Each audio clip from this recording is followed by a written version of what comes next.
నా దగ్గరికి వచ్చే పేషెంట్స్ అడుగుతూ ఉంటారండి, డాక్టర్ గారు నాకు పైల్స్ ఉన్నాయి, సర్జరీ చేయించుకోవాలా వద్దా అని చెప్పి. అయితే వాళ్ళు దాని గురించి డిస్కస్ చేద్దామండి. నేను మీ doctor Badarish, consultant general and laparoscopic surgeon అండి. సో పైల్స్ ఉన్న వాళ్ళందరికీ ఆపరేషన్ అవసరమా అంటే కాదు అని చెప్తాము. పైల్స్ ఏ స్టేజ్లో ఉంటాయి, ఎన్ని స్టేజెస్ ఉంటాయి, ఏ స్టేజ్లో సర్జరీ అవసరం అనేది నేను ఇప్పుడు చెప్తాను మీకు. పైల్స్ 4 స్టేజెస్ ఉంటాయండి. Stage 1, stage 2, stage 3, stage 4. Stage 1లో మీ ఎవరికి పైల్స్ ఉన్నాయని చాలామంది తెలియదండి. పైల్స్తో పాటు కో ఎగ్జిస్టింగ్ కండిషన్స్, అంటే పైల్స్తో పాటు ఇంకొక కండిషన్ ఏంటంటే ఫిషర్ కానీ ఇలాంటివి ఏమైనా ఉన్నప్పుడు మీరు ఇబ్బందితో వస్తారు. మేము ఆ ఫిషర్ గురించి చూసినప్పుడు మీకు గ్రేడ్ 1 పైల్స్ ఉన్నాయని చెప్తామండి. సో దానికి సర్జరీ అవసరమా అంటే అబ్సల్యూట్లీ నాట్ నీడెడ్, అవసరం లేదండి. Piles stage 2. స్టేజ్ 2 అంటే ఏంటంటే అండి, మీకు వాప్ అనేది లోపల ఉంటుంది. దానివల్ల మీకు ఇబ్బంది ఏంటంటే మోషన్కి వెళ్ళినప్పుడు మీరు ముక్కాల్సి రావటము, మోషన్ ఫ్రీగా అవ్వకపోవడం, ఇవి సిమ్టమ్స్ అండి. అయితే కొంతమందిలో ఇబ్బంది ఏంటంటే అండి, స్టేజ్ 2 ఉన్న వాళ్ళలో కూడా కొంతమందిలో అప్పుడప్పుడు రక్తం పడే ఛాన్స్ ఉంటుంది. అది చాలా రేర్ అండి. సో నార్మల్ పీపుల్లో రక్తం పడిన వాళ్ళలో సర్జరీకి వెళ్తామా అంటే వెళ్ళమండి. Not needed, surgery not needed. So వాళ్ళకి ఏంటి ట్రీట్మెంట్ అంటే ఒక ట్యాబ్లెట్ అండి, డాఫ్లోన్ అని చెప్పి ఒక ట్యాబ్లెట్ ఉంటుంది, అది ఇస్తాము. అది ఏం చేస్తుందంటే పైల్స్ యొక్క సైజ్ని ష్రింక్ చేస్తుంది.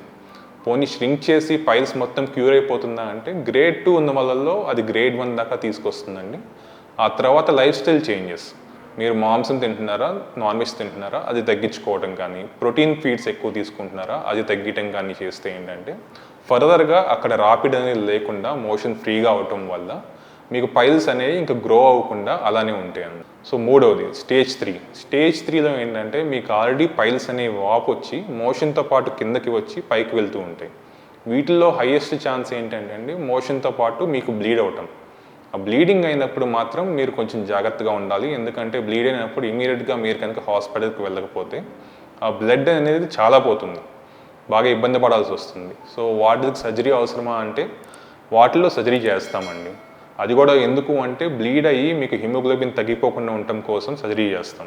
స్టేజ్ 4. స్టేజ్ 4లో మీకు బయటకు వచ్చి ఇరుక్కుపోతాయి, అక్కడి నుంచి పైకి వెళ్ళవు. సో అలా ఉన్నప్పుడు సర్జరీ అనేది కంపల్సరీ అండి.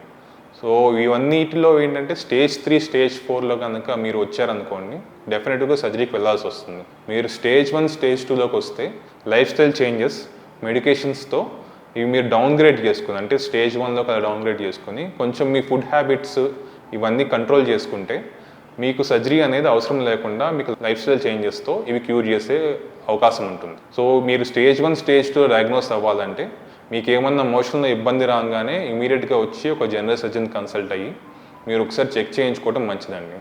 Prevention is better than cure.